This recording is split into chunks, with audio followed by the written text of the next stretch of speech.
जी, कुछ हमें भक्ति के बारे में बताइए कि भक्त का मतलब मार्ग कैसा होना चाहिए? भक्ति मतलब किस उद्देश्य से भक्ति करते हैं, करना चाहिए? क्या उद्देश्य, कौन-कौन से उद्देश्य को मध्य रखते हुए भक्ति करना चाहिए? भक्ति का मार्ग थोड़ा-सा भक्ति के बारे में हमें थोड़ा-सा हमारा मार्गदर्शन कर कीजिए।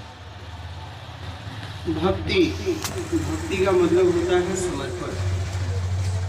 जिसे हम महान मानते हैं, श्रेष्ठ मानते हैं, उसके प्रति समर्पण हो जाना भक्ति है। तो भक्ति में अगर आप भक्ति कर रहे हैं तो उसमें अगर आपका भाव है, इच्छा में भक्ति होती है। और अगर आप भौतिक इच्छाओं के लिए भक्ति कर रहे हैं तो उस भक्ति का कोई मतलब नहीं है। भक्ति में भाव होना चाहिए निर्विकार होने का, कि मैं किसी स्थिति परिस्थिति में कर्म करने का मुझे जो मौका मिला है उसमें मैं छल कपट चोरी बेईमानी चापलूसी मक्कारी धोखा पाखंड नहीं करूंगा। निर्विकार होने के लिए भक्ति करना चाहिए। जरूरत से ज्यादा मांग नहीं करना चाहिए। अगर इच्छाओं में भक्ति करते हैं, जरूरत से ज्यादा आपको चाहिए भौतिक चीजों के लिए, तो उस भक्ति का कोई मतलब नहीं है। भक्ति अगर आप करना चाहते हैं तो निर्विकार होने के लिए करिए। तो अगर सर्वप्रथम भक्ति की शुरुआत करना चाहते हैं तो अपने माता पिता से करिए, इसलिए कि इस संसार में जो भी आपको सम्मान देता है वो आपकी योग्यता से देता है। एक माँ पिता ऐसे हैं जो आपको योग्य बनाते हैं और आपको सम्मान देते हैं। योग्य बनाने के लिए जीवन भर मेहनत करते हैं।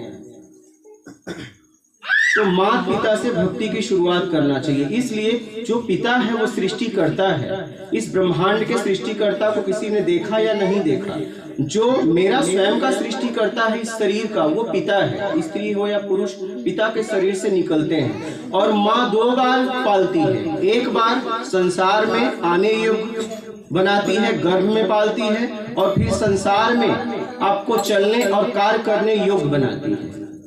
तो माता पिता एक ऐसे हैं जो आपकी योग्यता से आपको नहीं मानते, आपको मानते हैं। तो सर्वप्रथम अगर आपकी भक्ति की शुरुआत करनी है आपको, तो माता पिता से करिए।